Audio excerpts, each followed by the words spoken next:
Et bienvenue pour la correction des défis de la semaine, semaine numéro 3, niveau seconde. Alors cette semaine, on avait 3 défis. Le premier, c'était un défi où il fallait utiliser un peu de géométrie pour trouver une longueur qui correspond à l'hypoténuse d'un triangle rectangle, donc un peu de calcul littéral pour le trouver.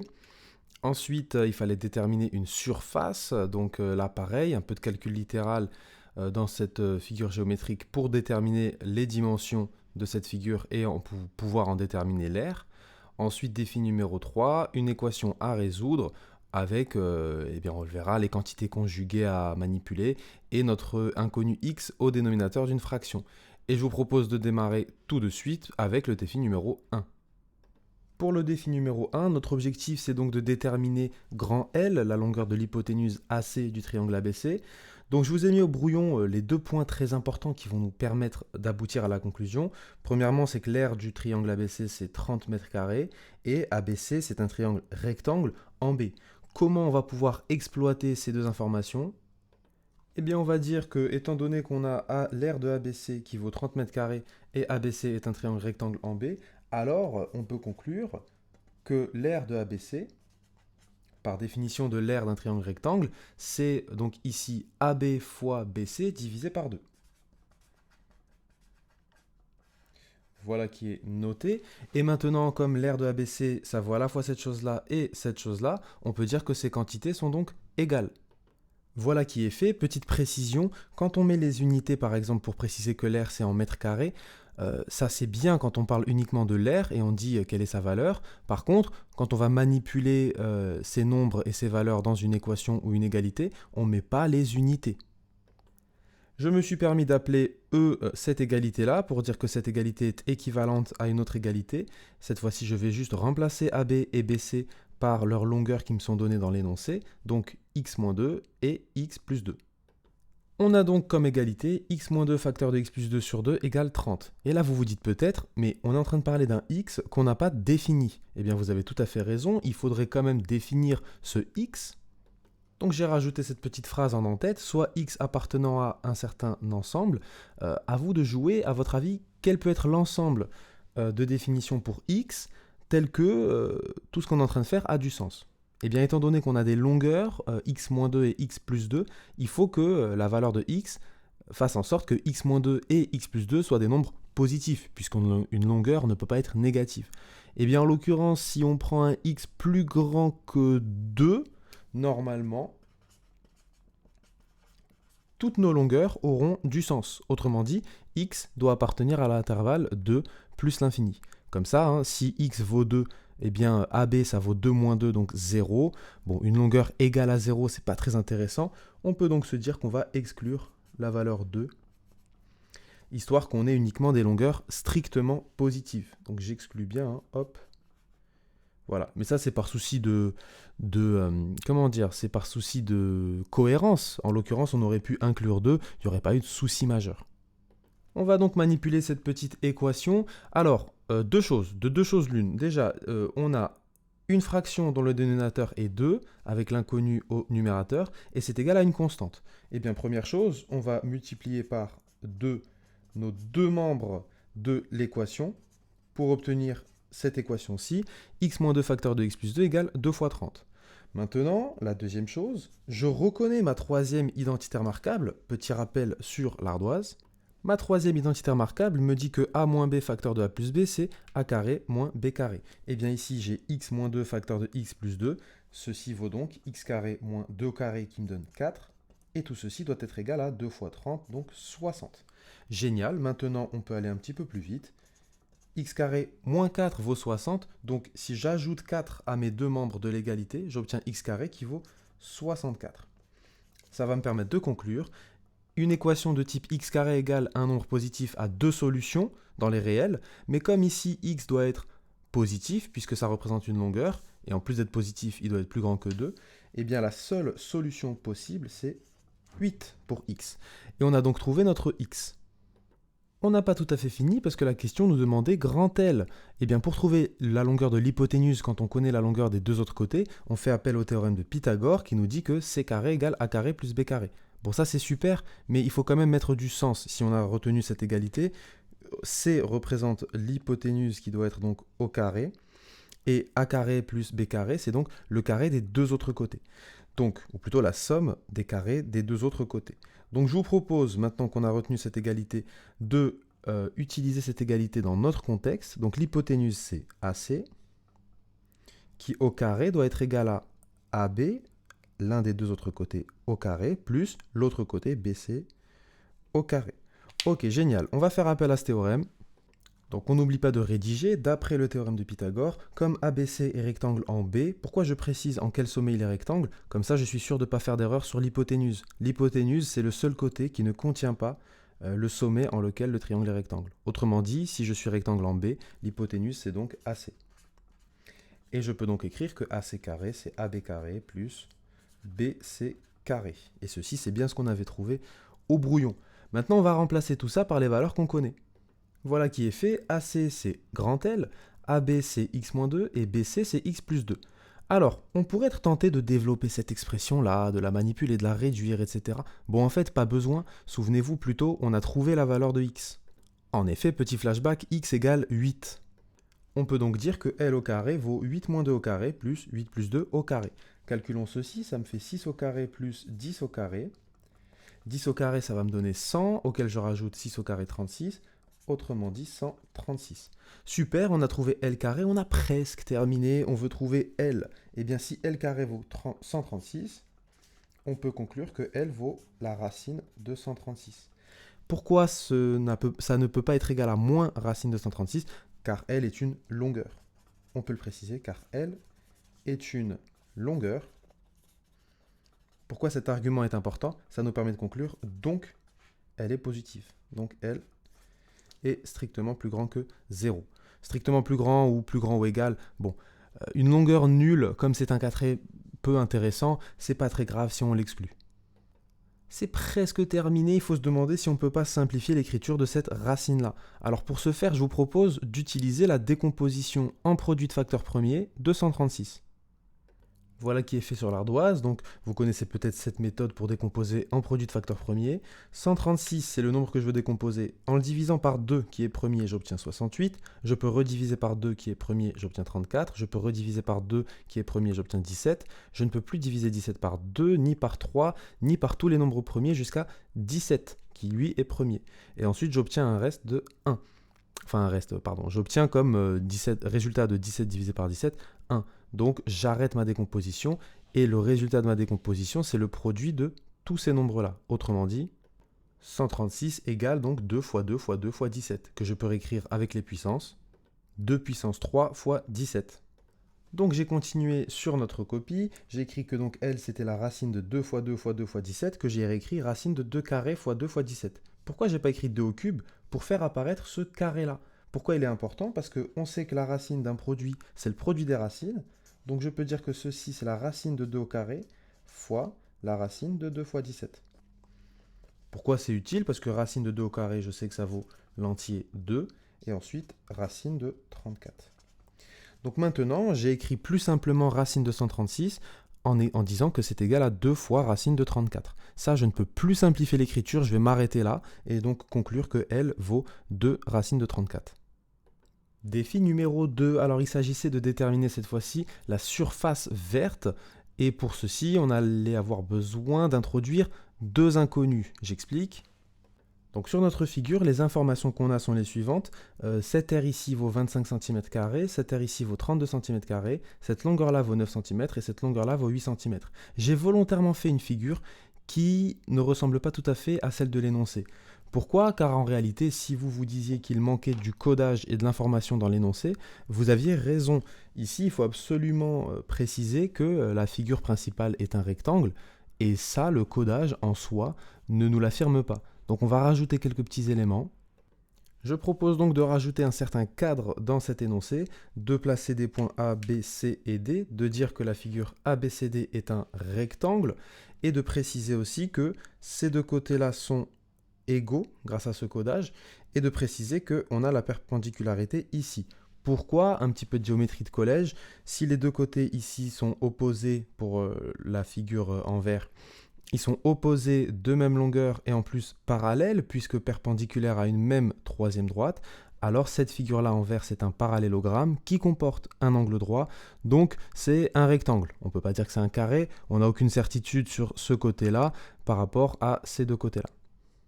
J'ai donc redessiné le dessin de l'énoncé en prenant soin de rajouter deux inconnus. Y, ce sera la hauteur de cette figure-là, et X, ce sera cette petite longueur ici.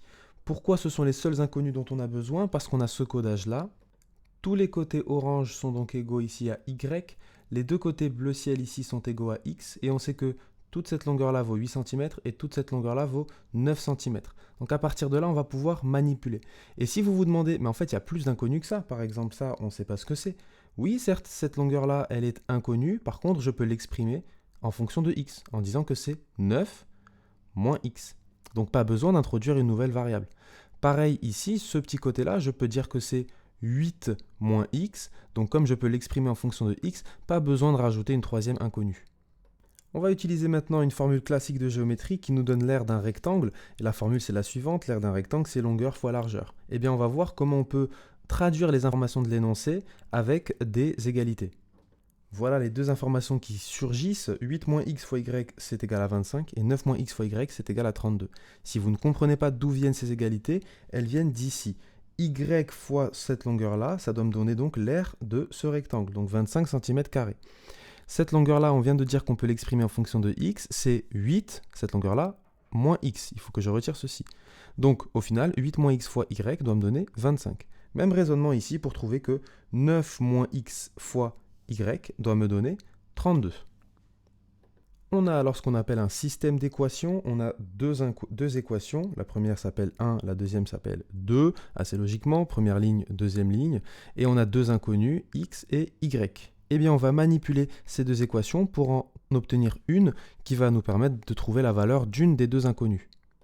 Donc pour faire apparaître une seule inconnue, il faut faire disparaître l'autre. Ici, en l'occurrence, si je regarde mes deux lignes, le x, il est présent dans moins xy et dans moins xy sur les deux lignes. Donc ce que je propose, c'est de faire la deuxième ligne moins la première pour se débarrasser de ce terme xy qui dépend de x.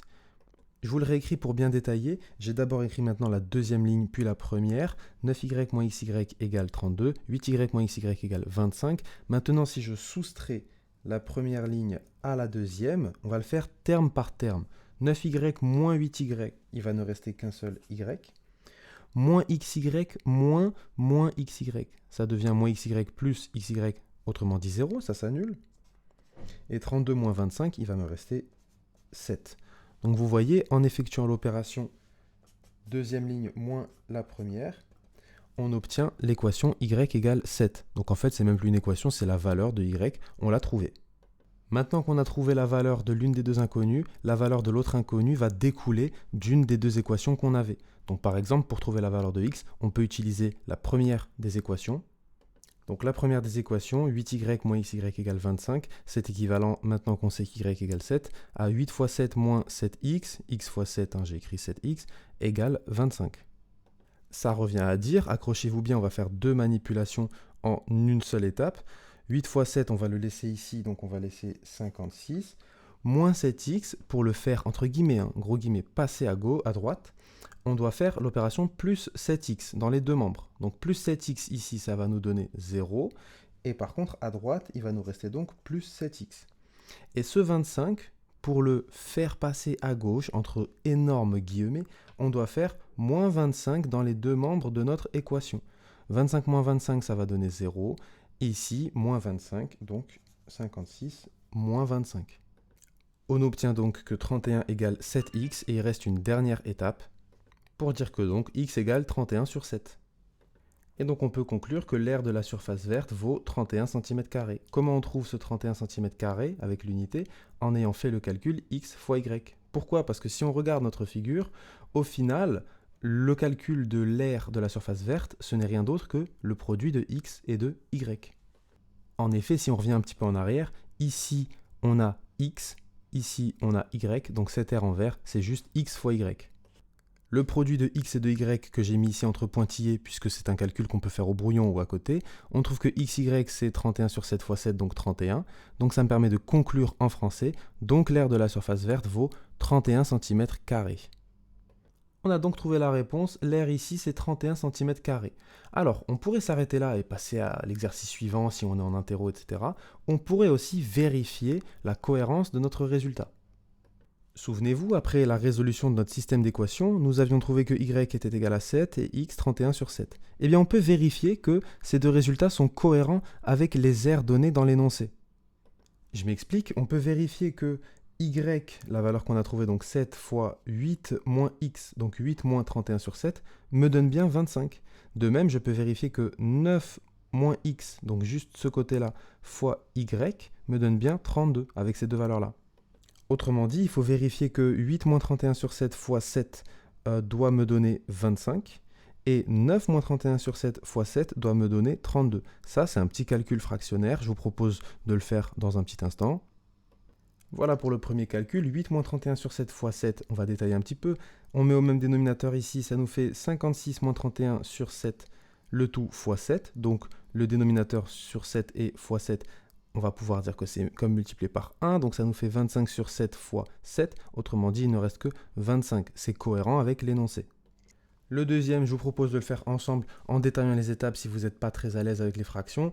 Donc on a 9 moins 31 sur 7 fois 7. Cette chose-là, on va la mettre au même dénominateur, 9 et 31 sur 7. Donc je dois faire 9 fois 7 sur 7, moins 31 sur 7, et tout ceci est multiplié par 7. Ensuite, je calcule. 9 fois 7, ça va me donner 63 septièmes, moins 31 septièmes, et tout ceci doit être multiplié par 7. Maintenant, j'utilise une propriété que vous connaissez normalement, qui me dit que A sur C moins B sur C, c'est A moins B sur C.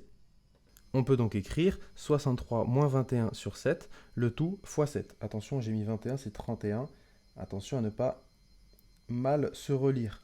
Donc, si on s'est mal relu, on re-relit une fois, on trouve l'erreur, on corrige. 63 moins 31 sur 7 fois 7, donc ceci, on doit le calculer. 63 moins 31, ça va nous donner 32 sur 7, le tout fois 7. Au final, il ne me reste que 32, puisque si je divise par un nombre, puis que je multiplie par ce même nombre, c'est comme si je n'avais rien fait.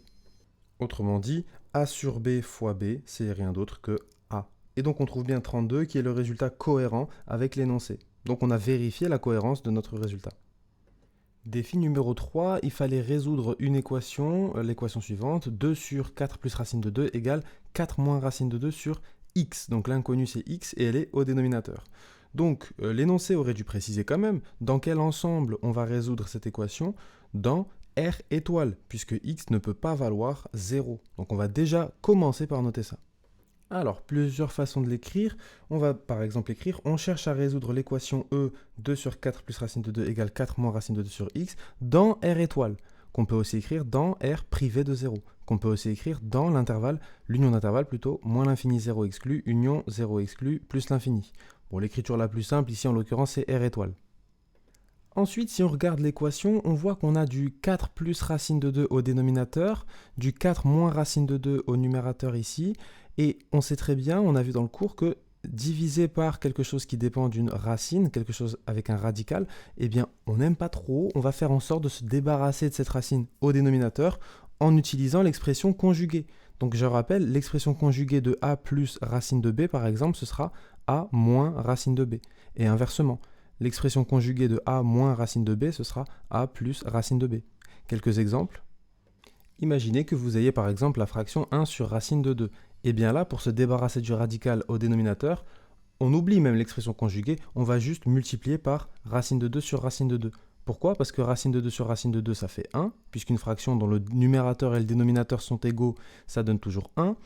Donc ici, en multipliant par cette quantité, ça ne change rien. Par contre, ça va simplifier la fraction. Puisqu'on obtient donc au numérateur 1 fois racine de 2, donc racine de 2, et au dénominateur racine de 2 fois racine de 2 qui me donne 2. On s'est bien débarrassé du radical au dénominateur.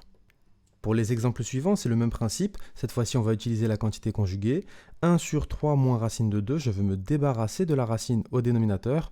Pour ce faire, je multiplie par l'expression conjuguée au numérateur et au dénominateur. Donc je multiplie par la fraction 3 plus racine de 2 sur 3 plus racine de 2. Comme ça, j'obtiens 3 plus racine de 2 sur 3 moins racine de 2 fois 3 plus racine de 2. Et là, je fais apparaître la troisième identité remarquable. Et donc, j'obtiens 3 carré moins racine de 2 carré. Autrement dit, 9 moins racine de 2 au carré, 2. Donc, j'obtiens bien quelque chose qui ne dépend plus de racine carrée. On va faire rapidement les deux derniers. 1 sur racine de 2 moins 3, eh bien, je vais multiplier par le conjugué racine de 2 plus 3 sur racine de 2 plus 3. J'obtiens donc racine de 2 plus 3 sur a moins b facteur de a plus b, ça va me donner a carré, donc 2 moins b carré, donc 9. Je me suis bien débarrassé de la racine. Et ici, pareil, je multiplie par racine de 2 moins racine de 3 sur racine de 2 moins racine de 3.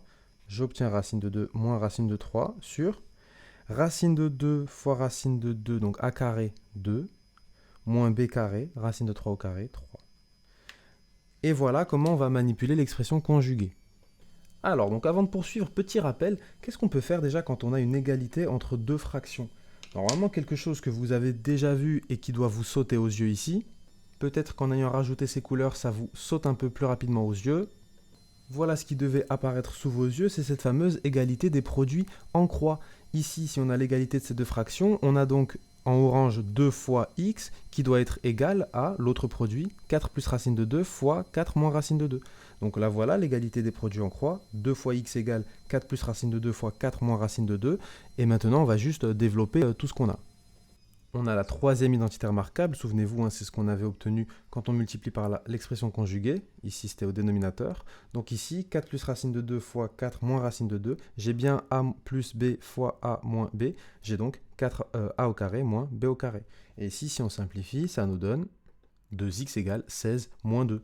Donc, si on va un petit peu plus loin, 2x égale 14.